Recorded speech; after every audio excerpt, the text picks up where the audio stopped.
ಯಾರೋ ಪ್ರಾಜ್ಞರು, ಯಾರೋ ಮುಗ್ಧರು, ಯಾರೋ ತಿಳ್ಕೊಂಡಿರ್ತಕ್ಕಂಥವ್ರು ಆಪಾದನೆ ಮಾಡಿದ್ರೆ ನಾವು ಅವ್ರ ಜೊತೆ ಚರ್ಚೆ ಮಾಡ್ಬೋದು. ಇವರು ಡಾಕ್ಟರ್ ಬಾಬಾ ಸಾಹೇಬ್ ಅಂಬೇಡ್ಕರ್ ಅವ್ರನ್ನ ಎಲ್ಲೂ ಸದಸ್ಯರಾಗಕ್ಕೆ ಬಿಡದೇ ಇರುವ ಪ್ರಯತ್ನ ಮಾಡಿದ್ರು. ಸ್ವಾತಂತ್ರ್ಯ ಬಂತು, ಚುನಾವಣೆ ಬಂತು. ಚುನಾವಣೆ ಸಂದರ್ಭದಲ್ಲಿ 52ರಲ್ಲಿ 54ರಲ್ಲಿ 2 ಬಾರಿ ಡಾಕ್ಟರ್ ಬಾಬಾ ಸಾಹೇಬ್ ಅಂಬೇಡ್ಕರ್ ಅವ್ರನ್ನ ಸೋಲಿಸಬೇಕು ಅಂತ ಪ್ರಯತ್ನ ಮಾಡಿದಂತ ಕಾಂಗ್ರೆಸ್ ಇವತ್ತು ಭಾರತೀಯ ಜನತಾ ಪಕ್ಷದ ಬಗ್ಗೆ ಆಪಾದನೆ ಮಾಡುತ್ತೆ. ಡಾಕ್ಟರ್ ಬಾಬಾ ಸಾಹೇಬ್ ಅಂಬೇಡ್ಕರ್ಗೆ ಅಗೌರವ ತರ್ತದೆ. 54ರ ಉಪಚುನಾವಣೆಯಲ್ಲಿ, ಭಂಡಾರದ ಉಪಚುನಾವಣೆಯಲ್ಲಿ ನಾವೇನು ಅನೇಕ ಉಪಚುನಾವಣೆಗಳನ್ನ ನೋಡಿದ್ವಿ. ಯಾವುದೇ ಉಪಚುನಾವಣೆಗೆ ನರೇಂದ್ರ ಮೋದಿ ಅವರು ಪ್ರಚಾರಕ್ಕೆ ಹೋಗಲ್ಲ, ಹಾಗೆ ಬೇರೆ ಪಾರ್ಟಿಯವರು ಹೋಗಲ್ಲ. ದೊಡ್ಡ ದೊಡ್ಡವರು ಉಪಚುನಾವಣೆ ಅಲ್ಲಿ ಲೋಕಲ್ ಘಟಕ ನೋಡ್ಕೊಳ್ಳುತ್ತೆ, ಅವ್ರು ಅದನ್ನು ಮಾಡ್ತಾರೆ. ಉತ್ತರ ಪ್ರದೇಶದ ಮಿಲ್ಕಿಪುರದಲ್ಲಿ ಉಪಚುನಾವಣೆ ನಡೀತು, ನಾಡಿನಲ್ಲಿ ಕೌಂಟಿಂಗ್ ಇದೆ. ಅಲ್ಲಿ ನರೇಂದ್ರ ಮೋದಿ ಅವರು ಹೋಗ್ಲಿಲ್ಲ, JP ನಡ್ಡಾ ಅವರು ಹೋಗ್ಲಿಲ್ಲ. ಅಲ್ಲಿ ಅವ್ರು ನೋಡ್ಕೋತಾರೆ, ಯೋಗಿಜಿ ಅವರು ಇದ್ದಾರೆ, ಅಲ್ಲಿರ್ತಕ್ಕಂಥ ರಾಜ್ಯ ಅಧ್ಯಕ್ಷರಿದ್ದಾರೆ.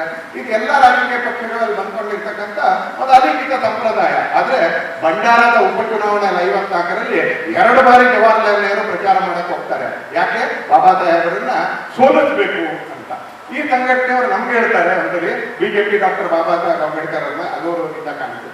ಆ 54ರ ಉಪಚುನಾವಣೆಯಲ್ಲಿ ಡಾಕ್ಟರ್ ಬಾಬಾ ಸಾಹೇಬ್ ಅಂಬೇಡ್ಕರ್ ಅವರು ಎಲೆಕ್ಷನ್ ಏಜೆಂಟ್ ಆಗಿದ್ದವರು ಸಂಘದ ಪ್ರಚಾರಕ್ಕಾಗಿದ್ದಂತ ದತ್ತೋಪಂತ್ ಶೆಟ್ಟಿ ಅವರು ಎಲೆಕ್ಷನ್ ಏಜೆಂಟ್ ಆಗಿರ್ತಕ್ಕಂಥ. ಈಗ ಇವತ್ತು ಯಾರ್ಯಾರಿಂದ ಮಾತು ಕೇಳಬೇಕಾಗುತ್ತೆ, ಬುದ್ಧಿವಾದ ಕೇಳಬೇಕಾಗುತ್ತೆ ಅಂತ ನಮ್ಗೆ ಗೊತ್ತಿಲ್ಲ. ಅಂತಂದವರೆಲ್ಲ ನಮ್ಗೆ ಬುದ್ಧಿವಾದ ಹೇಳ್ತಾ ಅಂತ. ಈ ಬುದ್ಧಿವಾದ ಹೇಳ್ತಾ ಇರ್ತಕ್ಕಂಥವ್ರು ಬಂಡವಾಳ ಒಂದ್ ಸ್ವಲ್ಪ ಬಯಲು ಮಾಡ್ಬೇಕಲ್ಲ ಅಂತ ವಿಕಾಸ್ ಒಂದು ಪುಸ್ತಕ ಬರೆದ್ರು. ಇವತ್ತು ಇಲ್ಲಿನ ಕಾರ್ಯಕರ್ತರು ಟಿಕ್ಕೇರಿ ಅದರ ಬಿಡುಗಡೆ ಅನೇಕ ಊರುಗಳಲ್ಲಾಗಿದೆ. ಅದಕ್ಕೋಸ್ಕರ ಶಿವಮೊಗ್ಗದ ಪ್ರಾಜ್ಞರನ್ನ ಸೇರಿಸಿ ಅವರೆದುರು ಈ ವಿಷಯ ಪ್ರಕಟಣೆ ಮಾಡಬೇಕು, ಪ್ರಸ್ತುತ ಮಾಡಬೇಕು ಅನ್ನೋ ಕಾರಣಕ್ಕೆ ಈ ಕಾರ್ಯಕ್ರಮ ನಡೀತಾ. ಸಂವಿಧಾನ ರಚನಾ ಸಮಿತಿಯ ಸದಸ್ಯರಾಗದೇ ಇರುವ ಪ್ರಯತ್ನ ಮಾಡಬೇಕು, ಸಂಸದರಾಗದೇ ಇರುವಂತ ರೀತಿಯಲ್ಲಿ ಪ್ರಯತ್ನ ಮಾಡಬೇಕು. ಹಾಗೆ ಮಂತ್ರಿ ಆದ್ಮೇಲೆ 1951ನೇ ಇಸ್ವಿಗೆ ರಾಜೀನಾಮೆ ಕೊಡ್ತಾರೆ. ಅಕ್ಟೋಬರ್ 10ನೇ ತಾರೀಕಿಗೆ ಡಾಕ್ಟರ್ ಬಾಬಾ ಸಾಹೇಬ್ ಅಂಬೇಡ್ಕರ್ ರಾಜೀನಾಮೆ ಕೊಡ್ತಾರೆ. ರಾಜೀನಾಮೆ ಬರೇ ಡಾಕ್ಟರ್ ಬಾಬಾ ಸಾಹೇಬ್ ಅಂಬೇಡ್ಕರ್ ಕೊಡೋದಿಲ್ಲ, ಪ್ರಧಾನ್ ಮುಖರ್ಜಿ ಅವರು ಕೊಡ್ತಾರೆ ಅದೇ ವರ್ಷ. ನಂತರ ಬಾಬು ಜಗಜೀವನರಾಮ್ ಕೊಡ್ತಾರೆ. ಯಾಕಂದ್ರೆ ಯಾರಾದ್ರೂ ಎದುರುಗಡೆ ಸಾಮರ್ಥ್ಯ ಇರ್ತಕ್ಕಂಥವ್ರು ಸಿಕ್ಕಿದ್ರೆ ಈ ನಕಲಿ ಗಾಂಧಿ ಫ್ಯಾಮಿಲಿಯವರಿಗೆ ಮತ್ತು ಅವರ ಬಾಲಬಳಕರಿಗೆ ಒಂದು ಹೆದರಿಕೆ ಶುರು ಆಗುತ್ತೆ. ಜನ ಇವ್ರನ್ನ ಆಯ್ಕೆ ಮಾಡ್ಬಿಟ್ರೆ. ಹಾಗಾಗಿ ರಾಜೀನಾಮೆ ಕೊಡ್ತಕ್ಕಂಥ ಪರಿಸ್ಥಿತಿಯನ್ನು ನಿರ್ಮಾಣ ಮಾಡಿದಂಥವರು, ರಾಜೀನಾಮೆಯನ್ನು ಸ್ವೀಕಾರ ಮಾಡಿದಂಥ ಪಕ್ಷ ಇವತ್ತು ಬಿಜೆಪಿ ಹೇಳುತ್ತೆ ಡಾಕ್ಟರ್ ಬಾಬಾ ಸಾಹೇಬರಿಗೆ ಗೌರವ ಕೊಡ್ತಾ ಇದ್ದಾರೆ. 1951ನೇ ಇಸ್ವಿ ಅಕ್ಟೋಬರ್ ತಿಂಗಳಲ್ಲಿ ಬಾಬಾ ಸಾಹೇಬ್ ರಾಜೀನಾಮೆ ಕೊಡ್ತಾರೆ. ರಾಜೀನಾಮೆ ಕೊಟ್ಟ 3-4 ದಿನದ ನಂತರ ಆ ರಾಜೀನಾಮೆ ಬಗ್ಗೆ ಸಂಸತ್ನಲ್ಲಿ ಅವರು ವಿಚಾರ ಮಾಡಿರ್ತಾರೆ. ನಾನು ಹೇಳ್ತಾ ಇರ್ಬೇಕಾದ್ರೆ ಇದು ಯಾವುದು ಕಾಗಕ್ಕಂತ ಕಥೆ ಅಲ್ಲ, ಎಲ್ಲವೂ ಆರ್ಕೈವ್ಗಳಲ್ಲಿ ಉಪಲಬ್ಧವಿದೆ.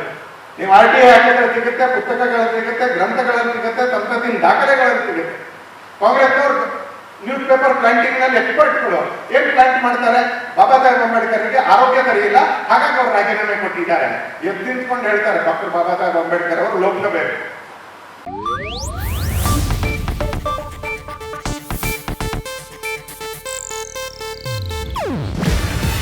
ಇದು ಏಷ್ಯಾನೆಟ್ ನ್ಯೂಸ್ ನೆಟ್ವರ್ಕ್ ಪ್ರಸ್ತುತಿ. ನೀವು ನೋಡ್ತಿದ್ದೀರಾ ಏಷ್ಯಾನೆಟ್ ಸುವರ್ಣ ನ್ಯೂಸ್.